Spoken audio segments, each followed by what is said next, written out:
तो शामिर, मैंने तुम्हें अपना दामाद बनाने का फैसला कर लिया है।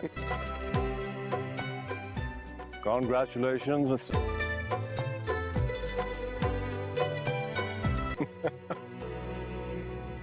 तुम आसमान पे तारे, उससे आगे का जहां भी देख लिया। देख रहा हूँ। वो तो तारे भी दस्तरस नहीं कर पाते।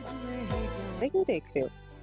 तारे नहीं देख रहा, उससे भी आगे का जहां। शामिर की गैर मौजूदगी में शिब्रा को एहसास होगा वो शामिर को चाहने लगी है। शामिर के लिए उसका गुस्सा प्यार में बदलने लगेगा। दूसरी तरफ शामिर के आने से पहले ही शिब्रा की फूफो सुकैना को मनाकर अपने घर वापस ले आएगी और अपने किए गए बुरे बर्ताव की माफ़ी मांगेगी। तो सलमान और शिब्रा को लगेगा कि ये सब शामिर के मुर्शद साईं की वजह से हुआ है, तो उनके दिल में शामिर के लिए मोहब्बत और बढ़ जाएगी। इधर शामिर अपने उल्टे सीधे ख्यालात से अपने माँ बाप को उलझन में डाल देगा और उसकी कज़न शामिर को पागल समझने लगेगी।